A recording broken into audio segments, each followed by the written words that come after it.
Coke பெப்சிக்கு Thamirabarani ஆற்றிலிருந்து தண்ணீர் வழங்க எதிர்ப்பு தெரிவித்து நாம் தமிழர் கட்சி ஒருங்கிணைப்பாளர் சீமான் தலைமையில் நெல்லை சந்திப்பு ரயில் நிலையம் முன்பு ஆர்ப்பாட்டம் நடைபெற்று வருகிறது. அதன் நேரலையை காணலாம்.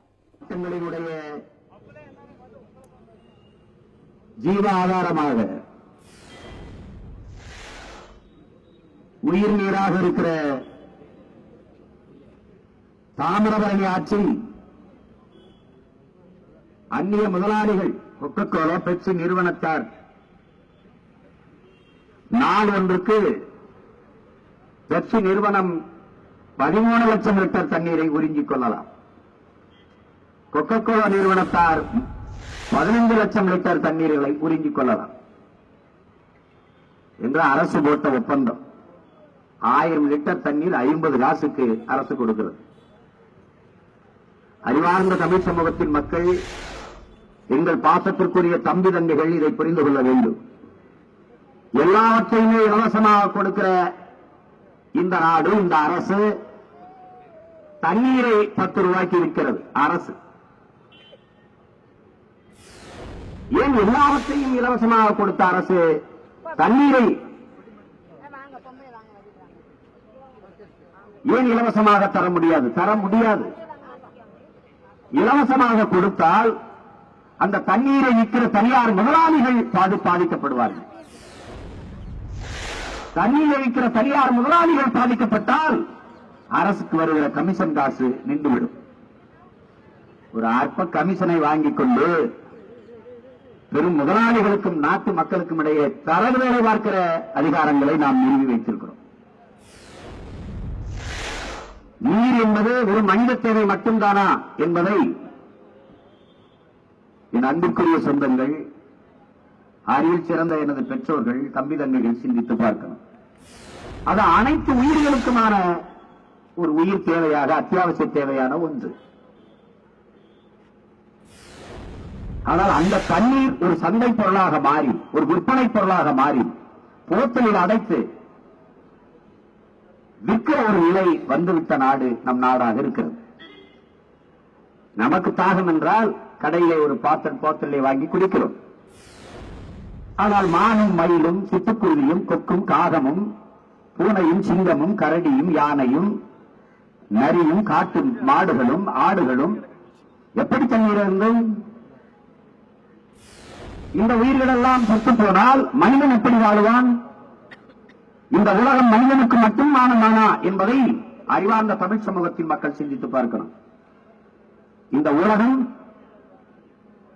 பல்வேறு உயிரினங்களை கொண்டது. இந்த பூமி பூச்சிகளுக்கு, வண்டுகளுக்கு, ஆடுகளுக்கு, மாடுகளுக்கு, நாய்களுக்கு, நரிகளுக்கு, பாம்புகளுக்கு, பல்லிகளுக்கு, தேள்களுக்கு, கொக்கு குருவிகளுக்கு, சிட்டுகளுக்கு, தேனீகளுக்கு எல்லாவற்றுக்குமான உலகம் இது. இத்தனை லட்சம் உயிரினங்களில் நாமும் ஒருவர், மனிதர்களும் ஒன்று. அவ்வளவுதான். மனிதனும் ஒரு உயிர். ஆனால் இந்த உலகம் அவனுக்கானது மட்டுமல்ல. மனிதர்கள் இல்லாத மரங்கள் வாழும், மரங்கள் இல்லாத மனிதர்கள் ஒருவாறும் வாழ முடியாது. இது உலகை நீதி, இது உண்மை, இது சத்தியம். இதை தெரிந்து கொள்ளணும். இங்க மழை வரலைங்கிறான்.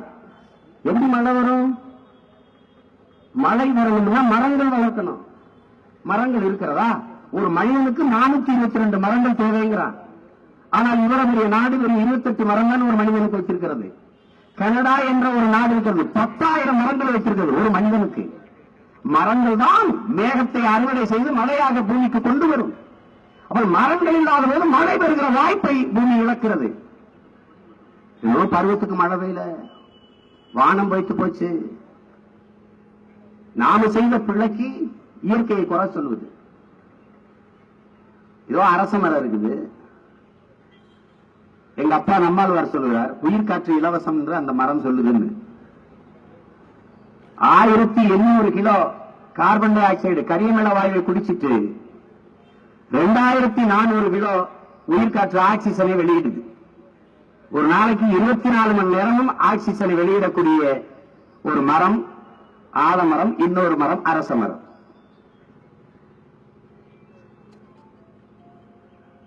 ஆனால் இந்த மரங்களை, எத்தனை மரங்களை நாம் வளர்த்திருக்கிறோம்? இங்கு நாடெங்கிலும் சீம கருவேல மரம், ஆழத்துல 40 அடி அகலத்துல 40 அடி நீரை உறிஞ்சிடும்.